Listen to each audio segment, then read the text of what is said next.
Welcome to the I'm Blown podcast. We're shooting this one day before the World Cup finals. And for the last month and a half, Atul and I have been watching a bunch of matches. And while the matches have been phenomenal, one moot point has been the use of technology. And the use of technology, while it cuts across most parts of our life, but the ugly and the good side comes in sport. Sport is tribal, sport is political, sport is social, sport is economic. And one wonders why, if technology is so trusted, sport does not use it for all decisions. Today we're going to unpack that and we're going to have a lot of fun talking about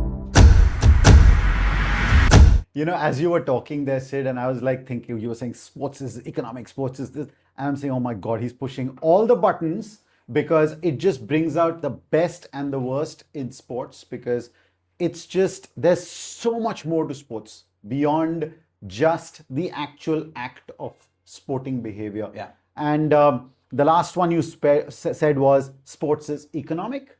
And because of that, in all sports, technology has started getting used so much more because the cost of mistakes is huge, is massive. And that's where it all started from, where everyone turned around and said, fans, administrators, sports players themselves, that we must get it right, because the difference in economic terms between win and loss is becoming greater and greater and greater.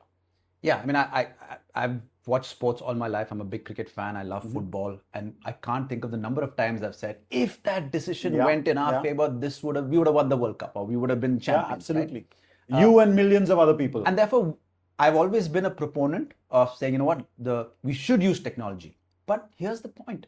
As I've seen more and more sports, I've come to believe that I don't want technology to rule everything. Yeah. Right? Yeah. And there's a reason for that. And the story goes, I read this wonderful little article about how, before we get into football and we get into cricket, let's take ourselves away from a sport that we don't know, which is baseball.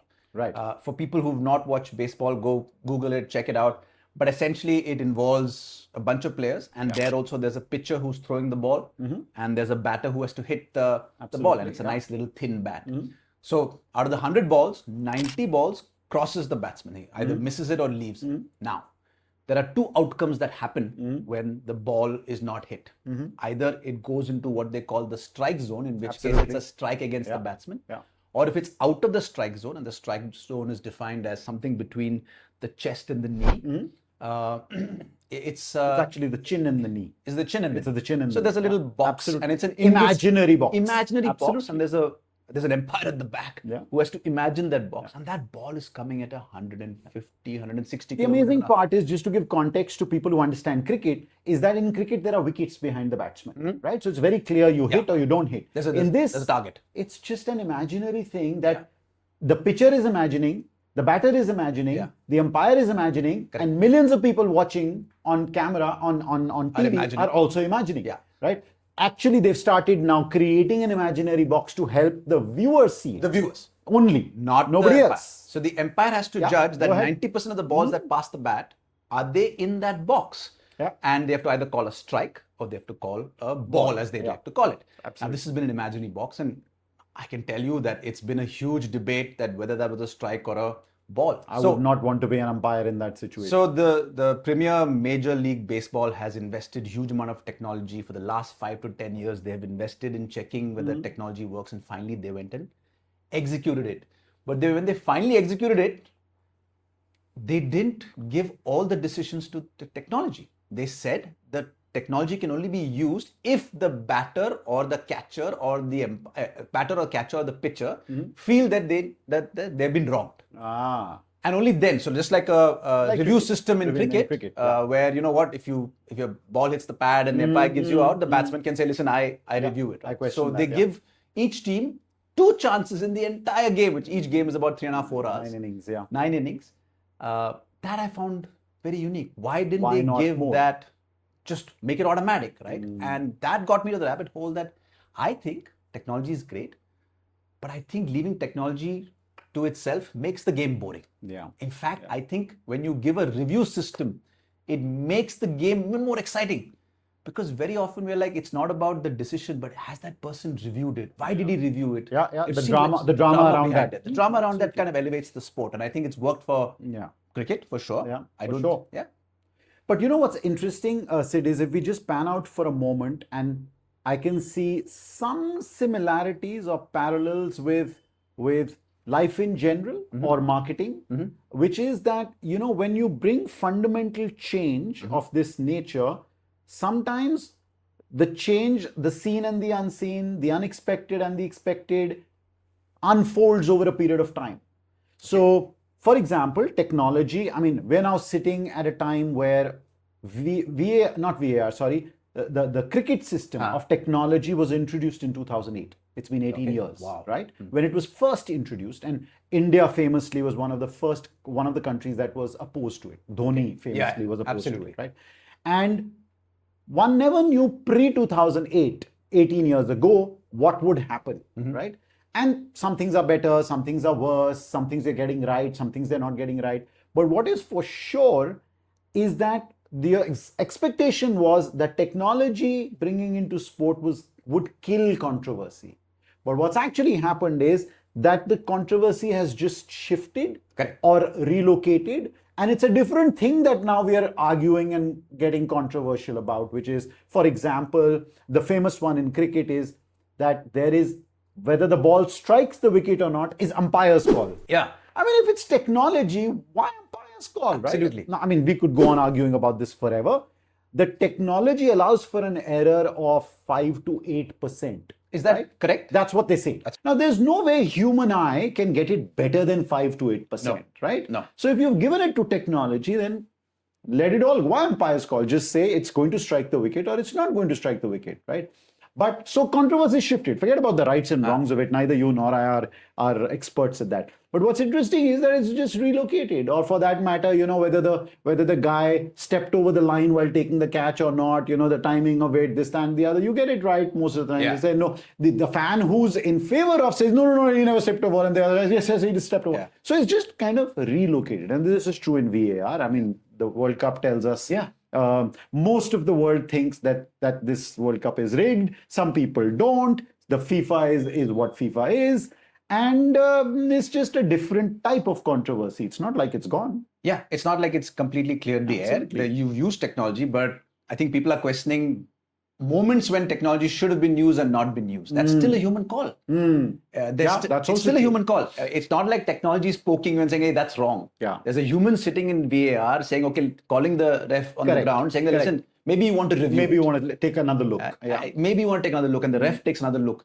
Or he doesn't. Yeah, or he doesn't. Which is also controversial if he's deciding not to see it. Exactly. So I think that's so human, right? If you, I mean, and I let break this down, and I want to sort of talk about, you know, when two people talk to each other and they're in the realm of discussing things. Yeah. There are three things that you discuss about other people's actions.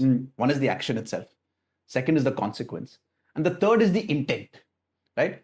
Now, in our conversations, and we're on the realm of gossip, action and consequence is pretty clear. Yeah. Absolutely. But what gets discussed more than anything else is the intent. Why did that person do what he did? What was he unfairly doing it or influenced to do it? That's absolutely the realm it goes into. So the drama, what I've realized in technology is that it makes the action and consequences clear, and that doesn't need to be discussed. But it's the intent behind it. Was the intent there? Why didn't he do it at that point in time? Why did he do it why now? here? Why not there? Absolutely. And that just elevates the drama of the conversation in that sense.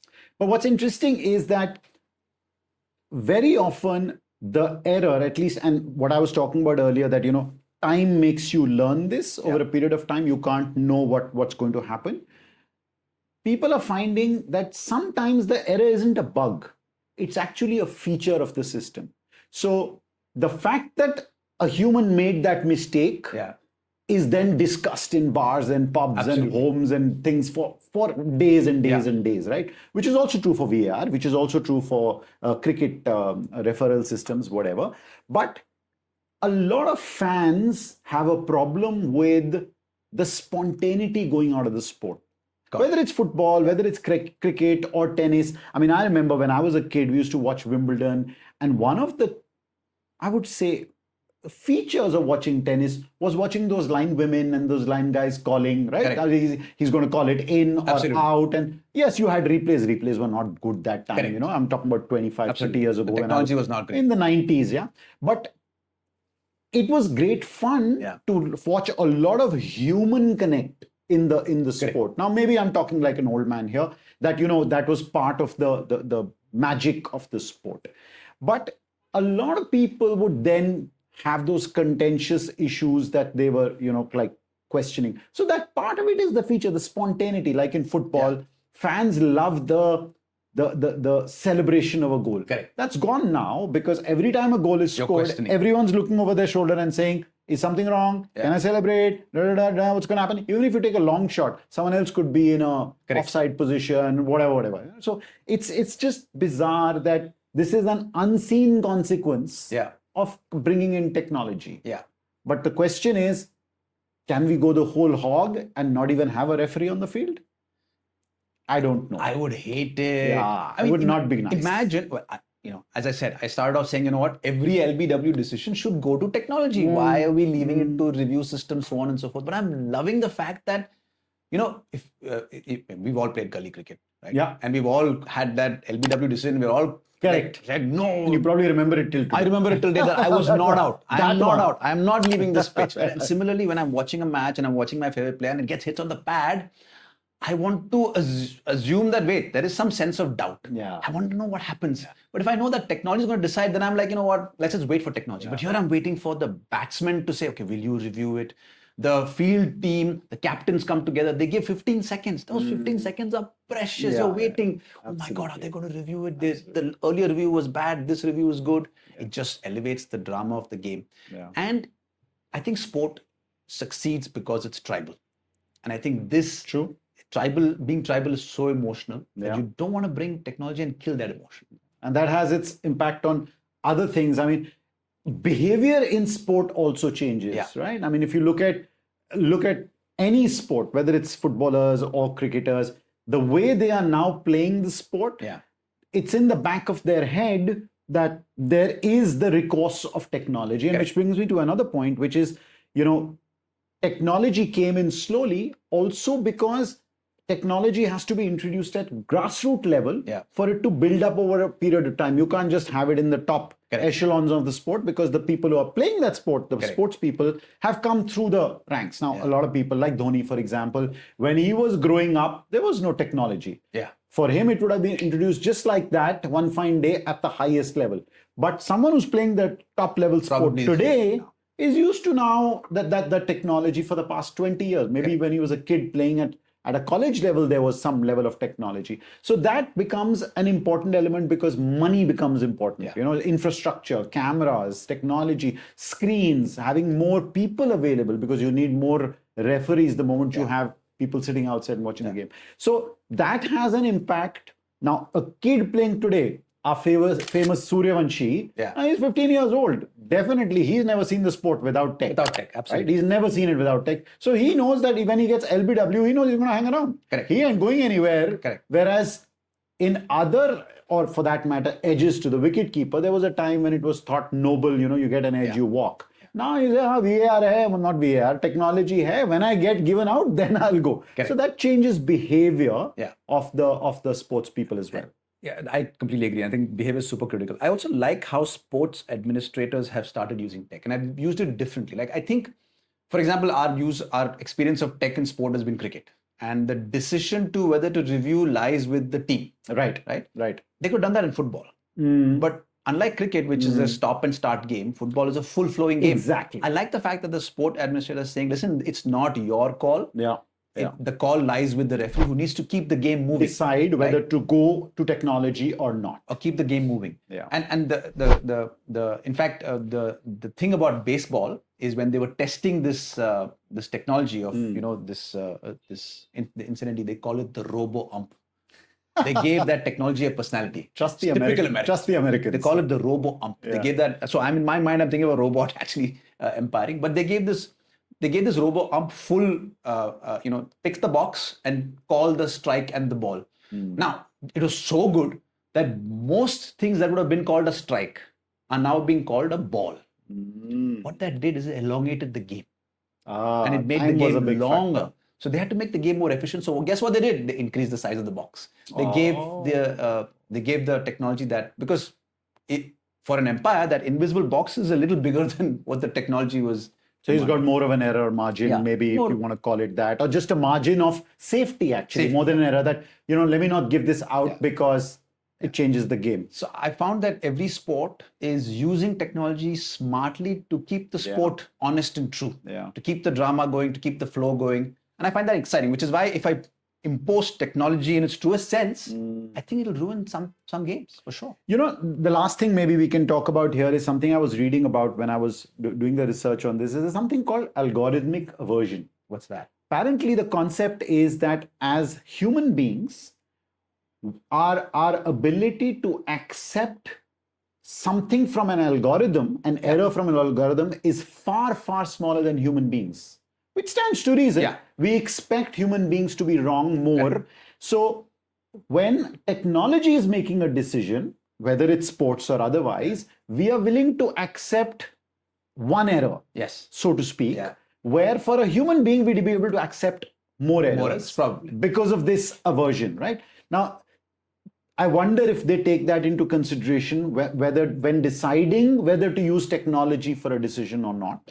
I don't mean in a game, but overall decisions when administrators make the decision. I mean, take an example of, like you were taking LBW, in football, there's the offside. Now, offside is largely about just drawing lines, right? It's very clear. And now they're bringing further technology into it that a human being doesn't even have to look at the lines.